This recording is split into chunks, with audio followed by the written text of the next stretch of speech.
Bismillahirrahmanirrahim. My name is Imtiaz Ali. I am from Emergency Department. Today I discuss about osteoporosis. Osteoporosis basically होता क्या है, इसके causes क्या है, सबब क्या है, इसके रिस्क फैक्टर्स क्या है, इसके वजूहात, सारी चीज़ें बताने के बाद हम आपको प्रिवेंशन बताएंगे, फिर ट्रीटमेंट बताएंगे। सबसे पहले मैं आपको ओस्टियोपोरोसिस की एक्सप्लेनेशन करके बताता हूँ ब्रीफली कि ओस्टियोपोरोसिस वीकनेस ऑफ बोन, ये बोन की वीकनेस हो जाती है। और ये बोन की वीकनेस कब होती है और क्यों होती है?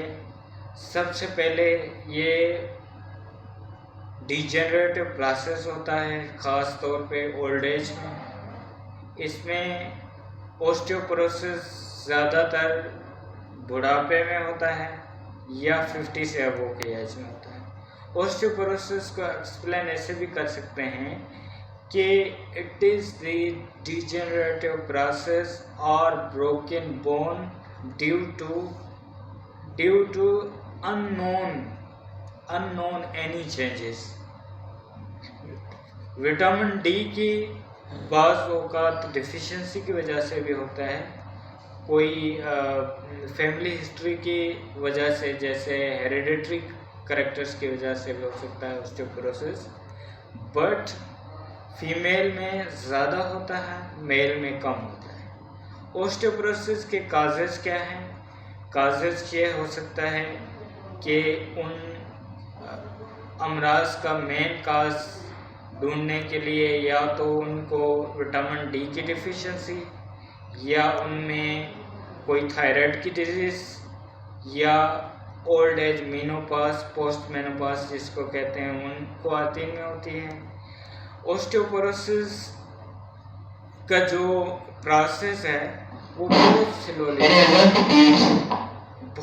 स्लोली चलता है। जैसे कि कुछ साल प्रॉब्लम शुरू होता है, कुछ साल के बाद बोन जो है ना फ्रैक्चर की तरफ बढ़ता है, उसके बाद एंड स्टेज में पोरोसिस बन जाता है। तो मीन कि ये बहुत एक लेंथी प्रोसेस है, तब जाके ओस्टियोपोरोसिस डिजीज़। अब इनकी रिस्क फैक्टर ये होता है कि जिसको शुगर है उनमें और ज़्यादा ओस्टियोपोरोसिस के चांसेस और ज़्यादा जो ना और तेज़ डिजेनरेटिव प्रोसेस हो जाता है। उसके बाद रिस्क फैक्टर आता है कि उन पेशेंट्स में जिसमें ऑलरेडी कोई विटामिन डी की बहुत डिफिशिएंसी है, उन पेशेंट्स में ज़्यादा ओस्टियोपोरोसिस हो सकता है। जिनको ब्लड में कोई जैसे WBCs वगैरह बहुत ज़्यादा बढ़ता हो, उनमें भी हो सकता है। उन पेशेंट्स में भी हो सकता है जिनमें कैल्शियम की मिकदार कम हो।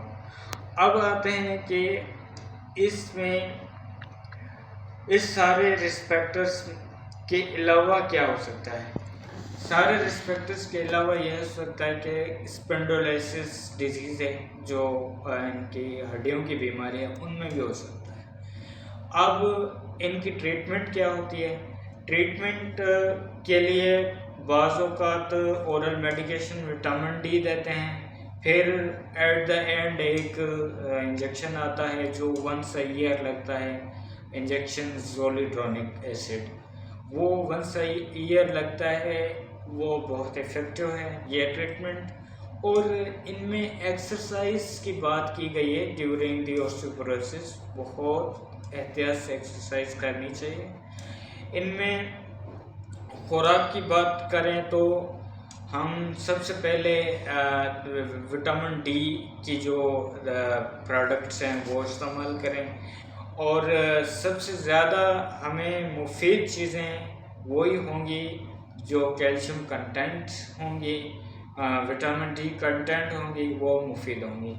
अब ओस्टियोपोरोसिस को और ब्रीफली एक्सप्लेन करें तो ये बोन ब्रोकन और फ्रैक्चर तब होता है जब इन ओस्टियोप्रोसिस वाला पेशेंट कोई हैवी वर्क करता है या हैवी एफर्ट करता है या हैवी कोई एक्सरसाइज वगैरह करता है, तो उनमें एहतियात करना चाहिए।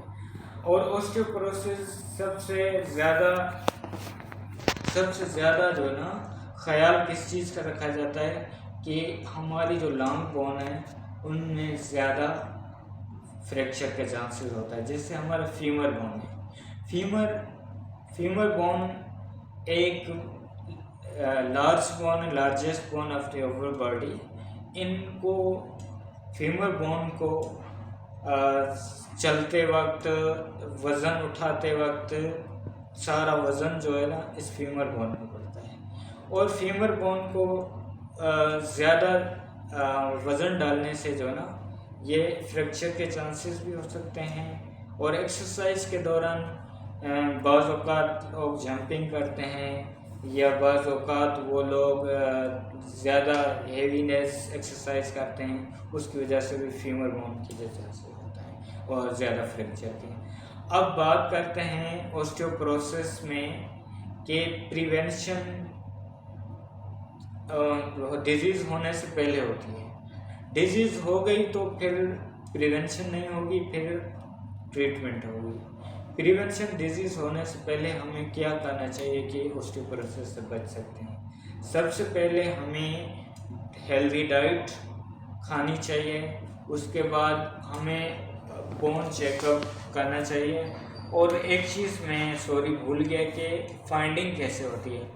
फाइंडिंग ओस्टियोपोरोसिस की एक्सरे के थ्रू होती है और डेक्सा स्कैन करा के हम देख सकते हैं कि ओस्टियोपोरोसिस कितनी हद तक बढ़ गया है, कितना सीवियर है, माइल्ड है, मॉडरेट है। तो उस लिहाज से डेक्सा स्कैन करवाते हैं। अब डेक्सा स्कैन में प्रॉपर पता चलता है कि ओस्टियोपोरोसिस वाकई है या नहीं। उसके अलावा मैं पहले से बात कर रहा था कि प्रिवेंशन पे जिन पेशेंट्स को ओस्टियोपोरोसिस नहीं है उनको ख्याल रखना चाहिए। 7 मिनट।